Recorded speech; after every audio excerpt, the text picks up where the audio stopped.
பார்ப்பதற்கு பால்வடியும் முகமாக தெரியும் இந்த இளம் கன்று கிரிக்கெட் களத்தில் சுட்டெரிக்கும் சூரியனாய் அதிரடி காட்டுகிறது.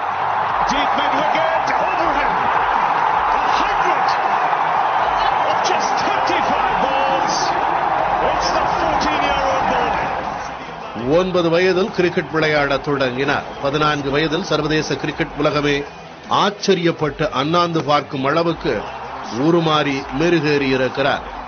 பீகாரின் சமஸ்திபூர் மாவட்டத்தில் உள்ள தாஜ்பூர் பகுதியைச் சேர்ந்தவர். அப்பாவிடமிருந்து கிரிக்கெட்டை கற்றவர். ஆனால் உள்நாட்டுப் போட்டிகளில் இவரது ரன் குவிக்கும் வேகம் சொல்லிவிட்டது அடுத்து வரும் நாட்களில் இவர் பின்னி பெடலெடுக்கப் போகிறார் என்பதை. கடந்த ஆண்டு நடைபெற்ற ஆஸ்திரேலிய அணிக்கு எதிரான 19 வயதுக்கு உட்பட்டோருக்கான கிரிக்கெட்டின் மூலம் 13வது வயதிலேயே சர்வதேச கிரிக்கெட்டில் காலடி எடுத்து வைத்தவர். 19 வயதுக்கு உட்பட்டோருக்கான கிரிக்கெட்டில் ஆஸ்திரேலியாவுக்கு எதிரான போட்டியில் 58 பந்துகளில் சதமடித்து அனைவரின் கவனத்தையும் ஈர்த்தார்.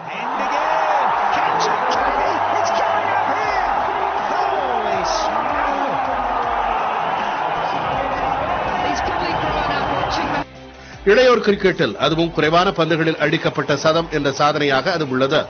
கடந்த ஆண்டு நடைபெற்ற இளையோர் ஆசிய கோப்பை கிரிக்கெட்டிலும் அசத்தினார்.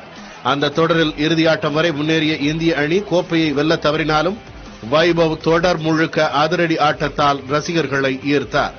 குறிப்பாக இலங்கை அணிக்கு எதிரான அரையிறுதியில் 36 பந்துகளில் அவர் 67 ரன்களை விளாசிய விதம் தனி ரகம்.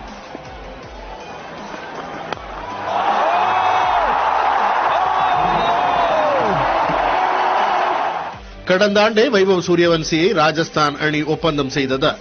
இதன் மூலம் IPL அணிக்காக மிக இளம் வயதில் ஒப்பந்தம் செய்யப்பட்ட வீரர் என்ற பெருமையை பெற்றார். 1,10,00,000 ரூபாய்க்கு ஒப்பந்தம் செய்யப்பட்ட அவருக்கு இந்த ஆண்டு விளையாட வாய்ப்பு கிட்டியது. லக்னோ அணிக்கு எதிரான முதல் போட்டியில் தான் சந்தித்த முதல் பந்தையை சிக்ஸருக்கு அனுப்பி தன் வரவை அறிவித்தார்.